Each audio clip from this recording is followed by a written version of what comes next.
ignored by the insiders, the elites who debate these things through the media and in the parliament.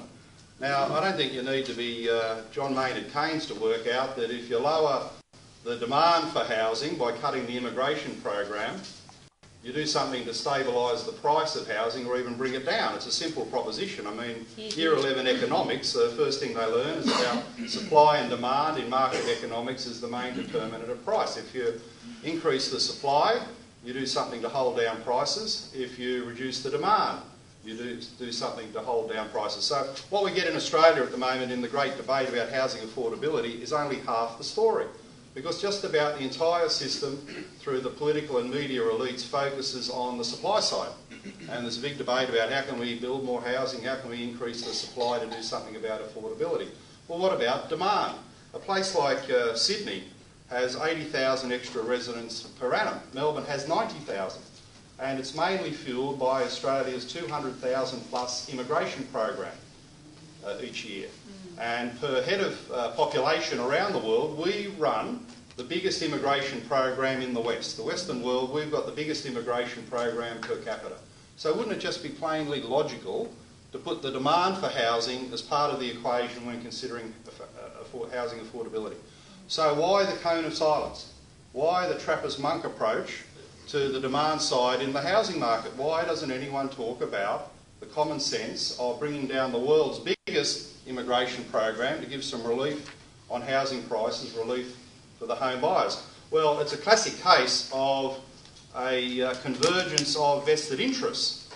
I mean, modern politics is very much tribal. It's run by groupthink. You can sit in one of these left or right-wing echo chambers and perusing information on the internet, and you never hear a view, an alternative point of view that might challenge you and make you think, oh, well, there's something else that can be pursued here. So politics is very tribal, and you've got the two main tribes of left and right agreeing. They won't discuss immigration. They won't discuss a cut to population as a way of improving housing affordability. And then you've got more naked vested interests in the system. You've got the left-wing attachment to open borders. People can come and go as they like in Australia.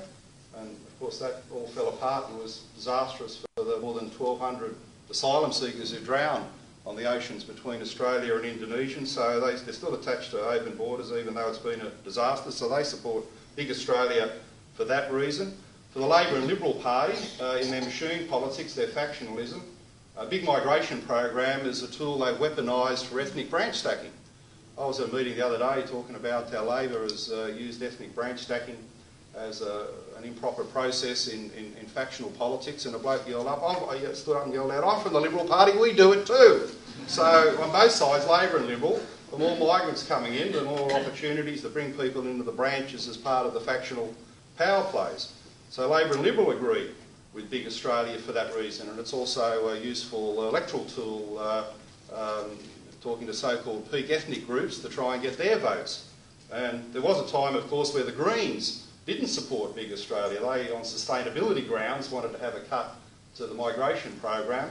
Well, that's gone out the window. They don't talk about that ever since the retirement of Bob Brown, essentially, and the size of their refugee intake means that they too would be a party of Big Australia if they were ever in some form of coalition government. So you've got the political parties who erect the cone of silence around immigration and its impact on housing affordability. The property and housing industries, of course, they want more people coming in because that's more money as you build the houses and you develop the property. The big retailers, they love Big Australia, more people walking through the door to buy their goods, easy money. The financial sector, the home loans. Just earlier today I was talking to someone who's got a friend who works for one of the big banks who wrote a piece saying, well, isn't it obvious that you reduce immigration, housing will be more affordable? And he was told not to write that anymore. You can stick that in the bottom drawer. We don't want to hear that. We want to dish out the housing loans. The big advertising industry, of course, they advertise for all these other industries and make money out of it. The Department of Treasury in Canberra is very much pro-Big Australia, big 200,000 plus immigration program, because it's the easy way for Australia to achieve economic growth. In recent times we've been patting ourselves on the back that we've established the longest period of economic growth of any Western nations, surpassing the Netherlands. Australia's had 25 plus years of economic growth. But the truth is, most of it, in recent times, has been sustained by the big immigration program. It hasn't been sustained by productivity and competitiveness. There was a very good piece by Adam Crichton, an excellent economist, in the Australian newspaper on the 6th of March, where he wrote as follows: GDP per person is surely a more relevant criteria for how we're travelling economically. And far from 25 years of unbroken economic growth, on that measure, Australia's had recessions in 2000, 2006 and late 2008. So per capita, GDP came down in those years. He says technically we've had 3 recessions if it's measured by per head of population. Indeed, Japan, long considered an economic basket case, has achieved almost the same level of GDP per capita growth of Australia over the past 5 years. So that's a telling story, isn't it, that we've pretty well had the same true level of economic success as Japan per head of population, but their population is falling. So we sustain our GDP figures artificially. That per head of population, we're not going so great. And Treasury, easy way to get economic growth, and the politicians love those figures. Who's the Treasurer who wants to go out and announce a recession? The politicians love the idea of artificially inflated GDP figures, so that also sustains the big Australia, big immigration program ethos. So you see right across the political system advocates saying just look at the supply side in housing, don't look at housing demand through immigration. And of course all these people live in the inner city. If you're living in the outer suburbs, the congestion, the urban sprawl has made life dysfunctional in terms of getting around. I live in southwest Sydney there near Camden, and the population growth is enormous. In terms of supply, there's plenty of housing being built. Malcolm Turnbull's Assistant Minister for Housing, Angus Taylor, who's my local Member of Parliament, has openly admitted that there is a city the size of Canberra being built between Penrith and Camden. So Sydney has no shortage of housing supply. We're building Canberra between Penrith and Camden. There's plenty of housing there. Drive along Camden Valley Way between Leppington and Narellan. There's housing estates popping out of the ground like mushrooms. They're everywhere. So there's lots of supply, but it's not keeping up with the demand. The fact that we're adding 80,000 people to Sydney every year, mainly driven by immigration. So the supply side issues basically have been resolved. Angus Taylor admits that. But the inner city big Australia advocates have got no awareness of how dysfunctional outer suburban life is becoming because of sprawl and congestion. I know of people in our community, professional people who've worked in the Sydney CBD, who are giving up their jobs because it's torturous to drive on the road, to try and get to a train station, to get a reliable train to get you into the city. This is the new water torture in urban form. And they're saying, oh, well, I'm professional, I'm qualified and all that, but I just can't put up with the commute. I'll get a part-time job closer to home for quality of life reasons. So this is a big drain on economic efficiency when this sort of thing happens. And you've also got the social inefficiency that housing costs are so high. Essential workers, teachers, firemen, nurses, ambulance staff are finding it very, very hard to live anywhere close to the places they work. So you're losing economic and social efficiency because of urban sprawl and congestion. You know, Malcolm Turnbull was talking about an urban vision for a place like Sydney where everyone would live within half an hour travelling time of their job. What's he going to do? Buy us all a helicopter? I mean, maybe he's got a helicopter stashed away in the garage, I don't know, but it's just ludicrous to think you could say we're all going to live within half an hour. For people in Western Sydney, quite frankly, leave home in the dark, get home in the dark, don't see their property in sunlight for most of the year. These travelling times are horrendous. And the supply side fetish of just build more housing estates is making Sydney dysfunctional on its urban fringe. So the more sensible thing to do is define an immigration program for the people who live here. You see, this is a novel concept, isn't it? We'd have a nation-first immigration program for the benefit of the residents of Australia. And that program would be defined on a big cut from 200,000 plus to about 50,000 a year. We still have some population growth, but bring it down to about 50, which would be a wonderful stabilising influence on housing prices, would stabilise some of the urban sprawl and inefficiency. It's a logical solution. But because of all these vested interests, what really is a collaboration screwing over people in the suburbs, we don't even hear this part of the political debate, which is a dreadful shame.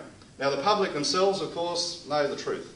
There was an Essential poll recently where by a factor of 2 to 1, people said they'd support an immigration cut for the purpose of housing affordability. So the voters aren't silly, the public know these realities, the people living in the congestion know exactly what's going on. 2 to 1 in favour of a immigration cut for housing affordability. Now this unholy alliance in the political system is dreadful. I wrote something in the Telegraph on Tuesday where the Huffington Post, a left-leaning outlet, was attacking Judith Sloan, who was in the Australian newspaper, making the common sense economic point about lower demand bringing down prices, and she was attacked for not talking to economists. So the Huffington Post, one of these website outfits, said, oh, we'll talk to economists. And they rang up a bloke called Shane Garrett at the Housing Industry Association. Well, wouldn't he be independent? Wouldn't he be independent? Forget about lower demand having an impact on bringing down prices. His argument was, get this, his argument was, if you lower migration, housing prices will go up. No one's ever heard of this theory before, that if you lower demand, prices go up. But this is what he said. And his argument was, we won't have enough migrants to build the houses. Really? I mean, we're dealing with fantasy here, aren't we? The world's gone nuts. And people are saying this. From the Housing Industry Association, we won't have enough migrants. Well, I drive past lots of building sites. That's essentially where I live. And they're established companies and people have come out of TAFE and they do a good job. But the idea that they're flooding off the plains at Mascot to go work on housing estates up and down Camden Valley Way is just ludicrous.